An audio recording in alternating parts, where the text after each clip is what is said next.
Hi everybody, I am Elia Adli from Egypt. When I responded to my classmates to the micro teaching post, I actually responded to two posts of them for two classmates. I think I did it well enough depending on using some techniques for encouraging others to reflect. I began my response by being respectful and I may say encouraging the positive points they had written. They had written in their post, like beginning with smooth consequence of ideas and beginning the post by clear ideas. Then I tried to rephrase some of the significant ideas they had or they told us about, to give more care for the person who wrote the post and give deep reflection before I ask the writer or the speaker about any perspectives.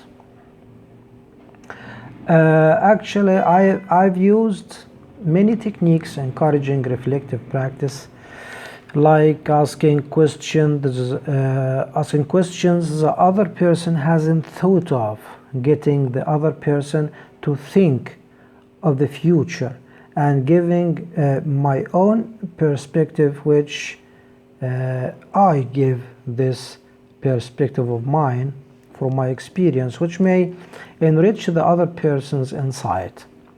And of course, all the time, I respect all the perspectives of the writer or the speaker of the reflection. I gave the writer, or I can call him or her, the critical thinker, my own experience, which may support his own perspective, or it may construct another view for him or her. My own experience may also be reflected by the other person, or maybe appear in his post, or he or she can use it or not, negatively or positively, as his own or her own perspective. In all cases, reflecting on my perspectives and experience is the objective, to encourage the person to reflect critically using the critical thinking techniques. Another important technique, of course, using full attention to the writer or the speaker, is a crucial process which motivates the speaker to go on reflecting safely and trustfully.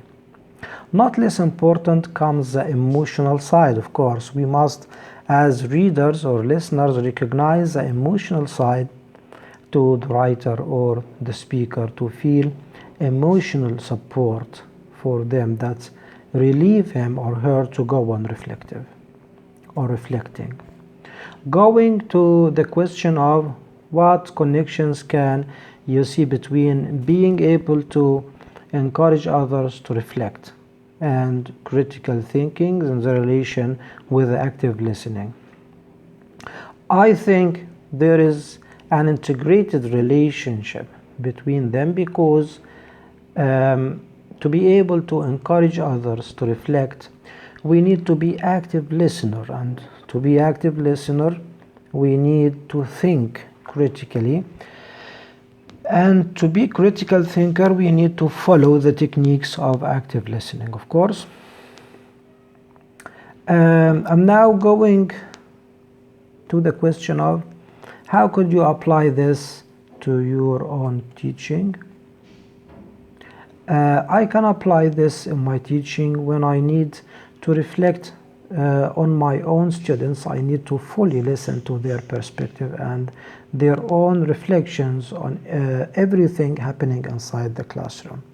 I must respect their ideas and try to show some careful attention, and show this attention by rephrasing some of their ideas, and sometimes give some of my own experience to support them. I often ask them questions they hasn't thought of to enrich their thinking. And finally, before I finalize my recording video, I need to clarify that my reflection in this assignment consider the depth of reflection rubric, of course, that we had in the first module. And I can affirm that I'm developed in using the rubric more than when I was in the first week, of course, and in the first module, because I consider I was in level 4 in the first week, and after practicing the rubric I became in level 5, I think, in which I use the multiple perspectives whose type of reflective thought is named dialogic reflection. But now I consider my level is developed more and more to level 6, that is critical reflection. I attribute this development to the help and support of my dear colleagues and of course to our energetic instructor. Thank you all.